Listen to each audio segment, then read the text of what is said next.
Hey, what's up, Soul family? Welcome back to Max and Mello's Architects of Soul, the podcast where we dig into the foundations of the music that we love. That's right, Max. We're here to explore the legacies of the innovators who shaped the sounds that still move and groove us today. You bet, Mello. This week, we're headed to the Windy City, to a label that was absolutely pivotal in shaping not just blues, but the very DNA of soul music.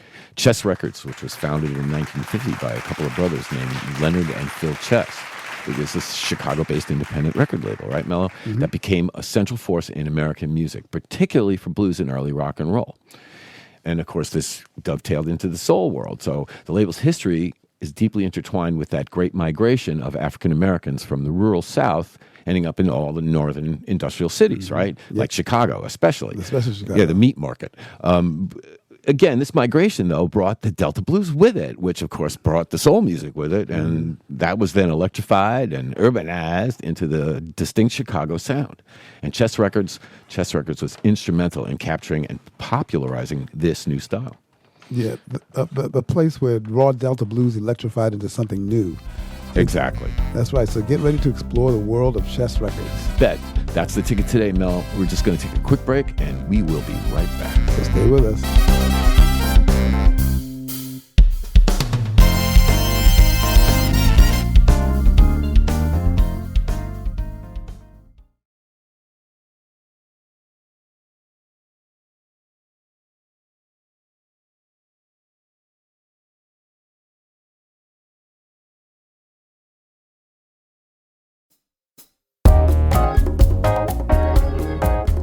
Hey, welcome back. So the story of Chess Records is a masterclass in authenticity, Max. Really? Yeah, like we said before, it was founded in Chicago by the Chess brothers, but this label was not about trends. No, it definitely wasn't about trends. No, it was about capturing a powerful emerging sound. Artists like Muddy Waters and Howlin' Wolf brought the raw emotional power of the Delta to Chicago. Right, they brought that raw. Yeah, and Chess captured it in its purest form. They sure did, Mello. And you know what? That's the first lesson. Authenticity sells. Mm-hmm. Being authentic, remaining authentic to what it is you do and what you believe is critical to what we do. And it's critical to what all of us as musicians do. So the great thing about the recording at Chess is that they weren't overtly polished. That raw feeling became the bedrock, right? We talk about this. And it's a reminder that a perfect sound isn't as important as a real sound. Exactly, Max. And this authenticity extended to every genre that they touched. If you just take Etta James, my girl, she was a true hybrid artist. She moved from powerful blues to R&B and then into soul. Without a doubt. Yeah, her Chess recordings show an artist fearless in her. She was fearless in her evolution, right? Yeah. She refused to be boxed in. She was hardcore. Yeah. She was really hardcore. That's right. And the lesson there is the power of artistic growth and staying true to your own voice, even as you explore new sound. Well, not only is this one lesson from Etta about controlling your legacy, she went one step further, Mello. And when I say one step, boy, I mean a big one. You are going to absolutely love this, because when I found this out, it blew my mind. So back in the world of vinyl record manufacturing, there's a thing called a stamper. Mm-hmm. Now, a stamper is a very thin metal plate, often made of nickel, and it has a negative impression of the music's grooves. Right, so the stamper is what's used in a hydraulic press to physically press the grooves onto a hot, soft vinyl disc, creating a finished record. Mm-hmm. It's a master. Right. It's essentially a master. It's a master, yeah. Right. So the story is told that Etta was given the stampers for her Chess Records music as a token of appreciation or some form of payment. The reality, though, is that she did acquire the stampers. And not necessarily for her own use, but to control what was used. Mm-hmm. So the act of getting them back from a record label like Chess, as highly unusual as it was for an artist during that era, right? It let her retain ownership of all her masters and their derivatives. How fucking ballsy is that? That's gangster.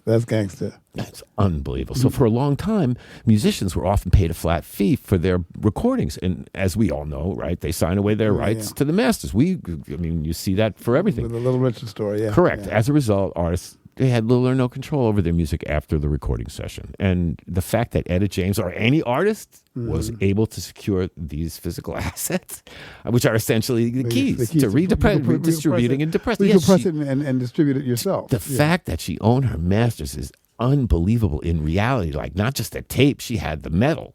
I mean, wow. It's like that's a testament to her unique relationship with chess, because I don't know that she could have gotten away with anything else, but her determination to control her own legacy, man, that's amazing. I found this out. I was beyond impressed. Here's another architect. And so while the story obviously is often simplified, and we know that the key takeaway is that she gained control of a crucial part of her recording history. That was a move that foreshadowed the modern era where artists fight. Yeah, it's a big fight just to get your own masters back now. And your intellectual property, because that's the same thing. It's a powerful symbol of an artist's fight for ownership. Boy, and what a vital lesson for musicians today. Yeah, that's something we and our peers in the new vibe are always grappling with. How do you push forward while honoring the past? Yeah. Etta James' journey shows that you can fuse that raw blues emotion with a more refined soul delivery to create something timeless. And timeless it certainly was. So before we dive deeper into more of this chess legacy, if you like this content, please give us a like and subscribe to our channel. We really appreciate the love. That's right. And right now, we're going to take a quick break. You were listening to Max and Mello's Architects of Soul. Ooh, I love the sound of that. We'll be right back.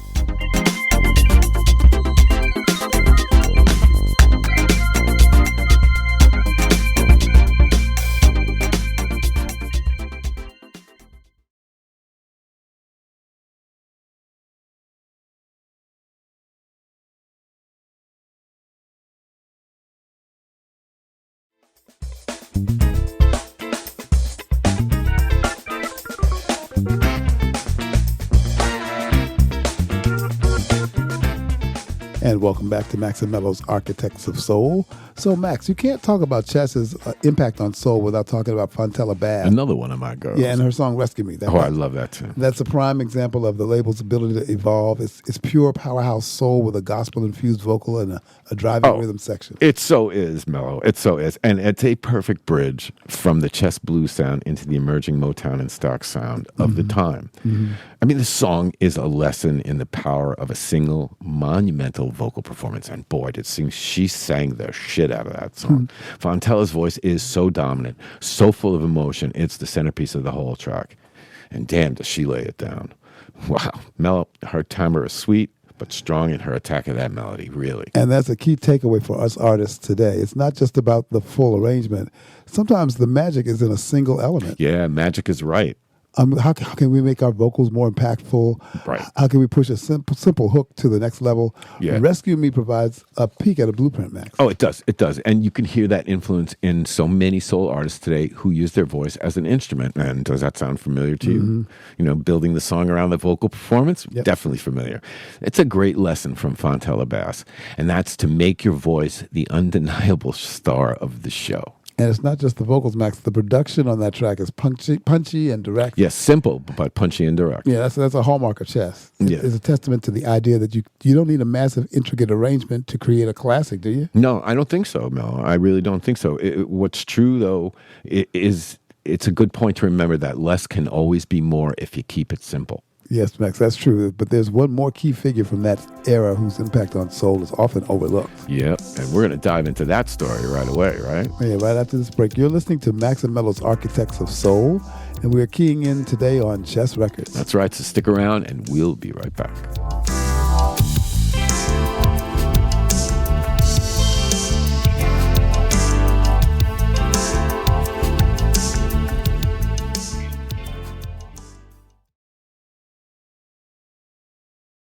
Thanks for tuning into Architects of Soul.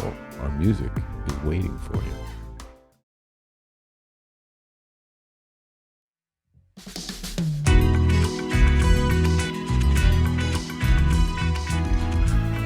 And welcome back to Architects of Soul.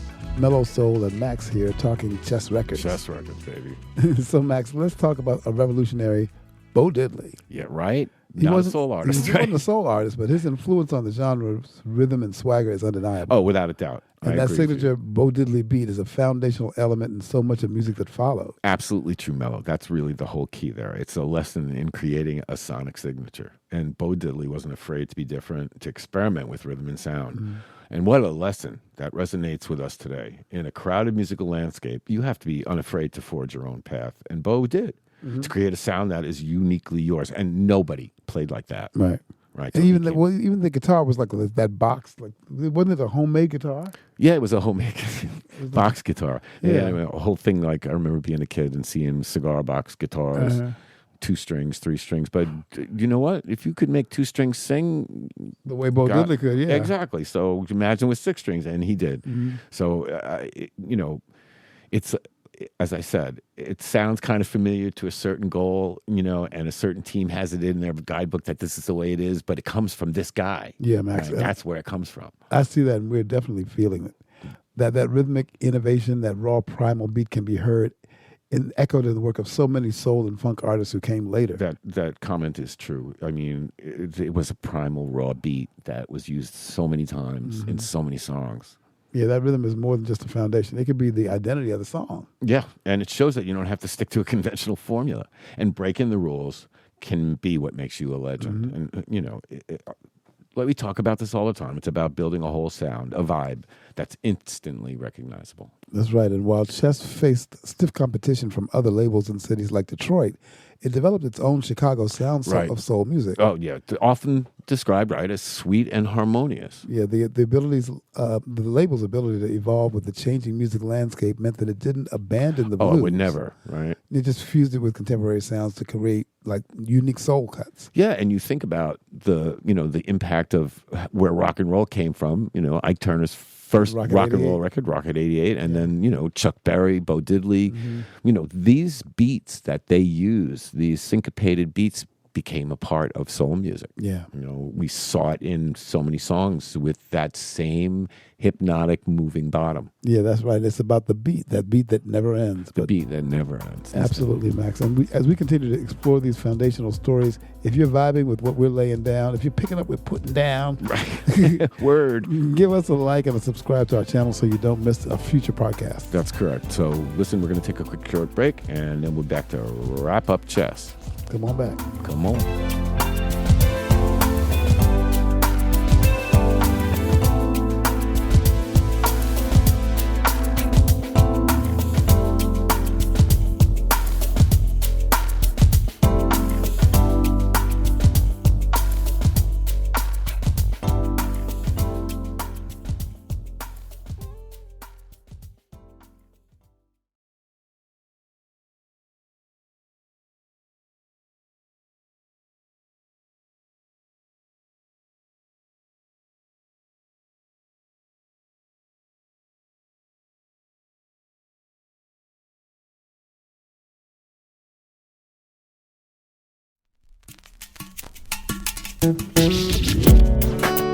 Welcome back, Soul Family. And before we close out, we just want to talk about one final crucial lesson from the Chess Records story that goes beyond the music itself.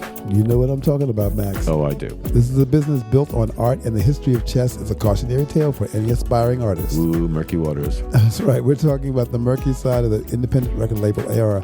Stories of artists not getting their fair share of royalties or just not owning their masters. Oh my God, which makes what Etta James did even more powerful.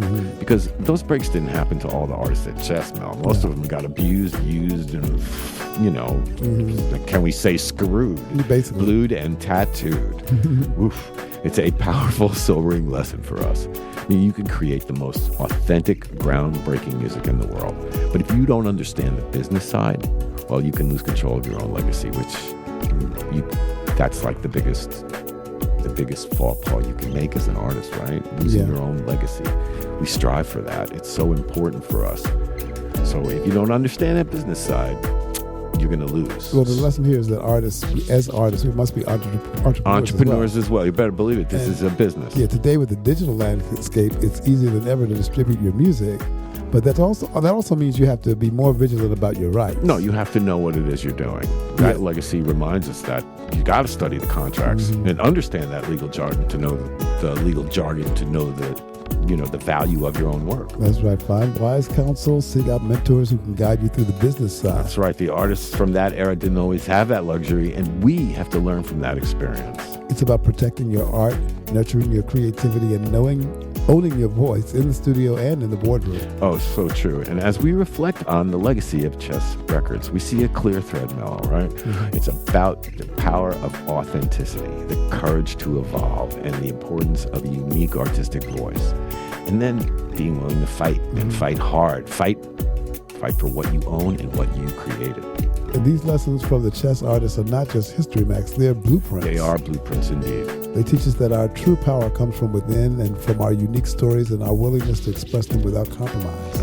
Well said. They remind us that while the sounds may change, the soul of the music, it endures. Something to remember, Mel, right? Something definitely to remember. Exactly. So remember, keep that soul fire burning. Protect your sound, nurture your creativity, own your voice, and remember the lessons from the giants who came before. And yes, protect your masters and seek out wise mentors who can guide you on your journey. And we mean it. We mean it. Seek out help. Don't do this by yourself. Learn the road and learn it right. Exactly. So until we next meet, Peace and soul, y'all.